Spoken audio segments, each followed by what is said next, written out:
অনেকগুলো কথা বললাম, আশা করি আপনারা বুঝতে পারলেন সেই কথাগুলো এবং সেইভাবেই পরবর্তীটা চলতে চেষ্টা করবেন। এবং শেষতম যে কথাটা আমি আমার বলবার, আমি তারপরে রিসার্চের যে চ্যাপ্টার বিভাজন সেখানে চলে যাব। কিন্তু আমার যে বলার যে বিষয়টা বলার, যেটা আমি প্রত্যেক ক্লাসে বলে থাকি, সেই বিষয়টা হচ্ছে অনেকে একটা ভ্রান্ত ধারণা, ভুল ধারণা নিয়ে আমাদের ক্লাসে ভর্তি হয় যে এখানে পড়লে বোধহয় কমন পাওয়া যায়।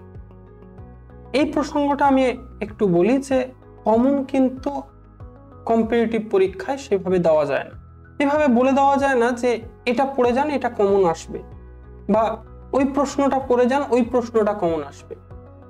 তার চেয়ে বরং আমি সেফার জোনে খেলতে ভালোবাসি এবং সেখানে আমার মনে হয় যে যদি আপনারা কনসেপচুয়ালি ক্লিয়ার থাকেন, অর্থাৎ আমি যা পড়াচ্ছি যদি ধরে ধরে সেগুলোকে মাথার মধ্যে ভরে রাখতে পারেন এবং এই থিওরিগুলোকে আত্মীকরণ করতে পারেন, মুখস্থ নয়, কিন্তু আমি মুখস্থ চাই না, আত্মীকরণ যদি করতে পারেন, কি হচ্ছে, কেন হচ্ছে এবং এর ফলাফল কি, এই তিনটে, একটা টপিককে কেন্দ্র করে এই তিনটে বিষয়, এই তিনটে বিষয়কে যদি ধরে ফেলতে পারেন, প্রশ্ন যেমন ভাবেই সাজানো হোক না কেন, প্রশ্ন যত ঘুরিয়েই সাজানো হোক না কেন, যদি একটু প্র্যাকটিস করা যায়, কারণ একটা ভাষাগত সমস্যা রয়েছে, প্রশ্ন যদি একটু প্র্যাকটিস করা যায়, মাস দুয়েক যদি প্র্যাকটিস করা যায়, তাহলেই দেখবেন যে আপনাদের যে সমস্যার জায়গাগুলো তৈরি হয়েছিল সেই সমস্যার জায়গাগুলো আর থাকবে না।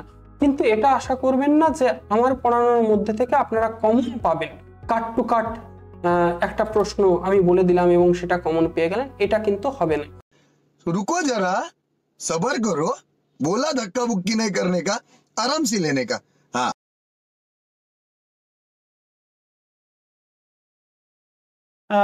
আমি বসে বসে তোমাদেরকে পড়াচ্ছি, এই পড়ানোর মধ্যে ভিডিও আছে, ছবি আছে, লেখা আছে। কম্পিউটার কিন্তু এই সমস্ত বোঝে না, এই সমস্ত কম্পিউটার ডিজিটাল ফরম্যাটে স্টোর করছে এবং ডিজিটাল ফরম্যাটে এটা আমার মডেম পর্যন্ত যাচ্ছে। মডেম এটাকে, এই ডিজিটাল সিগন্যালটাকে কি করছে, তিনটে ভাবে হতে পারে। একটা হচ্ছে ডিজিটাল টু ডিজিটাল হতে পারে, আদারওয়াইজ ডিজিটাল টু অ্যানালগ হতে পারে। যদি কারোর বিএসএনএল কানেকশন হয়ে থাকে তাহলে অ্যানালগ হবে, আমার যেমন যদি জিওর কানেকশন হয় তাহলে সেটা ফাইবার হবে। ঠিক আছে, তাহলে এই রাউটারটা কি করছে, প্রথমে ডিজিটাল সিগন্যালটাকে হয় অ্যানালগ নয় ডিজিটাল, আদারওয়াইজ ফাইবার অপটিক হলে সেক্ষেত্রে লাইট ফরম্যাটে বদল করছে। यही नहीं, अभी और सुनिए।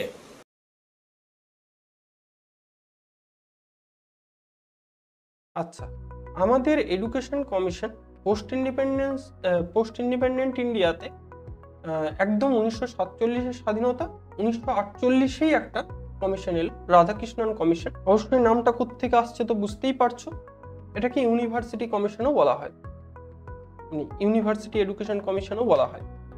और अभी तो रुको, क्लाइमैक्स अभी बाकी है।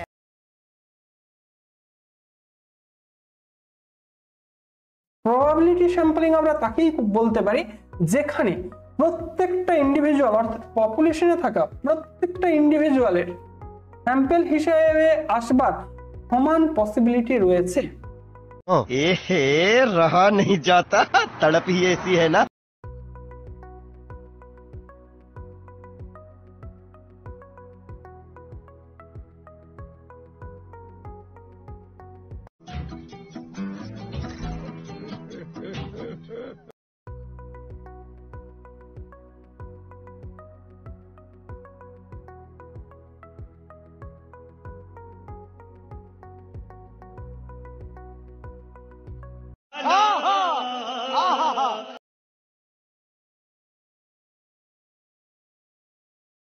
আমরা যদি এখানে দেখি যে স্টেটমেন্ট কখনো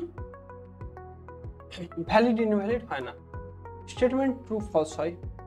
অর্থাৎ প্রিমাইসেস, যেটা আমাদের দুটো প্রিমাইসেস আছে, এইগুলোকে আমরা ট্রু ফলস দিয়ে, এটা ট্রু হতে পারে, অল এ আর বি, এটা ট্রু হতে পারে, আদারওয়াইজ এটা ফলস হতে পারে, সেকেন্ডটাও তাই। কিন্তু এই যে কনক্লুশন টানা হচ্ছে, এই কনক্লুশনটা কিন্তু ট্রু ফলস দিয়ে হয় না, ভ্যালিড ইনভ্যালিড। वाह क्या सीन है, वाह क्या सीन है।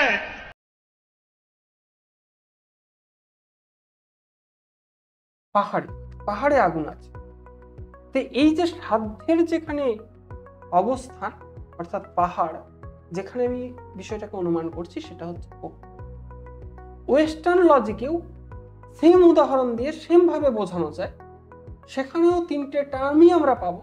সেখানে নাম দেওয়া হয়েছে middle term, major term, minor term.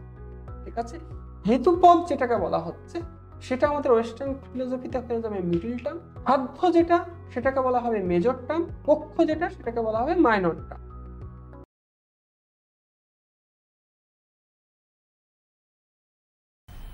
मजा आया और मैं ये जो मजा है हिंदुस्तान के हर व्यक्ति को देना चाहता हूं।